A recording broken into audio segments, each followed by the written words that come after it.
Saudara-saudara, kita lanjutkan membahas slide apa tulisan saya di majalah Manager Scope, One World, One Dream, One Word, One Breath. Pada bagian 2. Ya, ini judul tulisannya bagian 2 ini ya.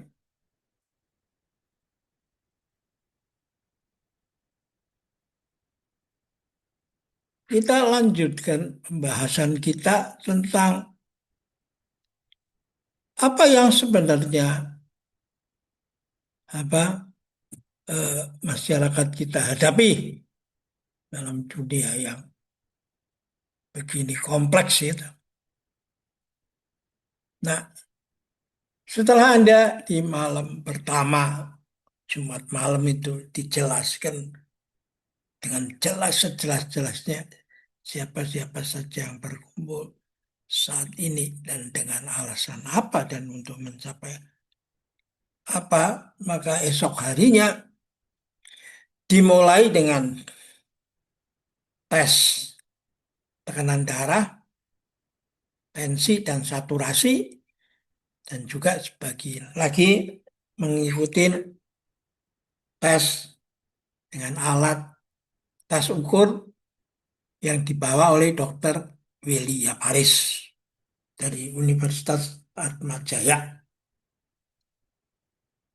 Nah, setelah itu selesai, kita memasukin bab latih 30 menit yang kita adakan setiap pagi setelah peristiwa COVID itu, dan karena kita semua takut ketularan ya, kita adakan latihan tiap pagi dari Senin sampai Sabtu tuh. Minggu libur dalam arti ya, berlatih sendiri di rumah. Karena matahari nggak pernah libur kan, meskipun Imlek, ya, malah disambut gembira. Ya. Nah, Anda diajar gerakan-gerakan dasar yang dimulai dari yang sangat sederhana, itu gerakan mengangguk disertai napas dan pelan-pelan itu. Ini melatih kita menghayati napas abdominal, napas perut. Jadi bukan napas dada yang dadanya mengembang dan dibatasi oleh tulang rusuk kita. Tapi ya nggak bisa kemana-mana kan. Tapi dengan napas abdominal, eh, paru-paru kita berkembang ke arah bawah. Dan volumenya bisa tak terbatas kan. Tergantung kita bagaimana kita bernapas secara mendalam itu. Ya. Nah, tes itu yang pertama tes tensi itu ditujukan untuk mengetahui sajanya itu sebenarnya senam Tai Chi ini apa bedanya dengan yang lain yang diklaim sebagai mensana in corpore sano, satu bahasa dari Yunani ya asalnya, dan dari situlah juga muncul konsep Olimpiade karena Anda disuruh berprestasi, disuruh sehat pada saat yang bersamaan dengan gerakan yang Sitius cepat, loncat semakin tinggi Altius, Fortius dengan kekuasaan.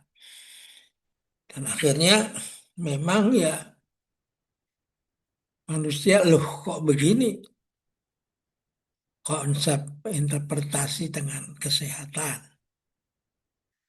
Nah, karena tidak bisa terus dilakukan setelah orang semakin usia lanjut, maka Tai Chi menjadi alternatif. Suatu senam pernapasan yang mengalir, sambung menyambung, tidak ada putus. Gerakannya lembut, akhir dari satu gerakan menjadi awal dari gerakan berikutnya. Satu energi potensial yang terus dia gosok. Ya. Nah, setelah berlatih 30 menit dengan cara begitu, dites lagi Anda tensinya dan saturasinya, maka loh orang kaget. Seorang dokter lulusan sport medicine itu kaget, loh Pak, ini kok senam yang belum saya pernah lihat dan bisa jelaskan teorinya. Karena menurut teori modern atau kedokteran medis, itu begitu tubuh digerakkan, tekanan darah mau nggak mau pasti naik. Nah, ini kok bisa stabil, Pak? Kepiye ini? Jadi bisa begini, gitu. Ya, lalu diambil kesimpulan itu adalah satu senam yang menggunakan paradigmatik yang sama sekali berbeda dengan yang kita kenalkan di masyarakat yang sudah usianya semenjak abad ke-9 kalau nggak salah diadakan Olimpiade atau semacam begitu pesta olahraga di dunia yang menggelar kekuatan kita show of force dalam speed, power, and muscle itu ya. Nah, ini kok kesamaannya begini. Dan lalu saturasi oksigennya tentu menaik kan, mendekati 100 kan.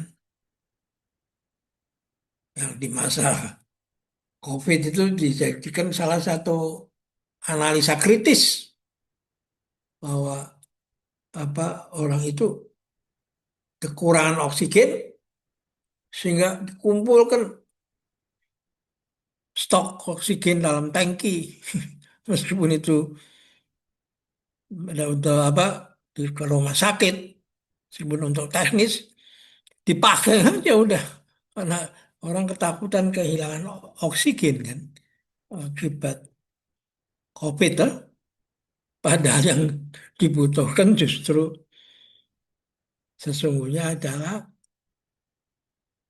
menyedot oksigen dari udara itu.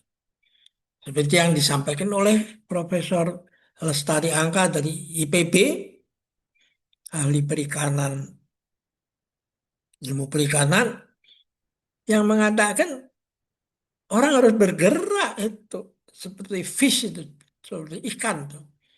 Gezon, we and fish kata bahasa Belanda. Mengapa? Karena di dalam air itu oksigen itu cuma hanya 5%. Dan ikan tidak bisa, tak punya paru-paru tuh, hanya punya insang. Nah, karena itu harus membiarkan supaya air itu mengalir melewati insang. Dan di situ oksigennya diserap. Karena itu tidak bisa lain, harus terus bergerak. Kan nggak pernah tidur malam itu. Nanti bangun pagi mulai gerak lagi, kagak ada. Nah ini yang menjadi pertimbangan dalam terapi gerak itu.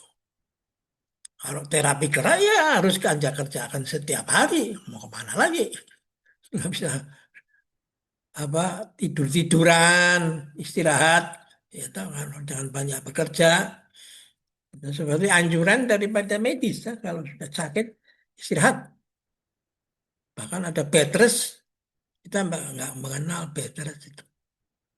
Mengapa? Karena pendekatan kita itu masih bisa olahraga dan bahkan itulah inti daripada Tai Chi yang harus dimulai dengan sambil duduk itu. Karena dengan duduk Anda tahu di mana persisnya titik Mingmen yang paling penting itu yaitu titik vitalitas dalam akupunktur itu. Nah, disitulah kita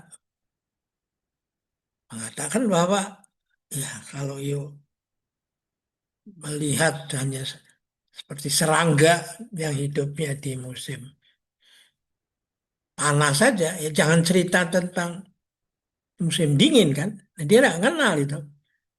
Nah, karena itu kita nggak bisa mengenalkan Tai Chi ini pada kedokteran medis unless dia sendiri mau belajar bersama kita dan merasakan itu. Bukan hanya sekedar literatur studi, jurnal studi, ya, bibliotek studi.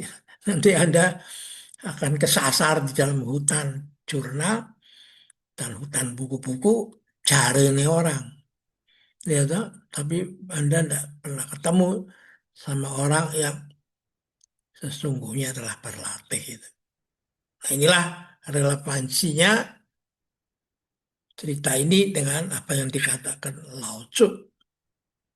Dan bedanya dengan Kartesian. Kalau Lao Tzu mengatakan setiap hari satu langkah, meski perjalanan masih ribuan li. Apakah kita nggak belum tahu apakah kita masuk surga, neraka, nirvana kan nggak ada orang yang setelah ke sana balik kan. Itu kita hanya carinya kan. Ya kan? Jadi ya, nggak bisa kita nyemplung sendiri, terjun di dalamnya dan lalu dirasakan. Ya. Nah, inilah kita akhirin dulu di sini. Nanti kita lanjutkan lagi supaya Anda bisa meresep pelan-pelan. Kalau digelontorkan percuma meluber aja karena orang tidak akan mau mendengarkan cerita yang bertele-tele ya. Oke, kita akhirin di sini dulu. Sampai jumpa lagi.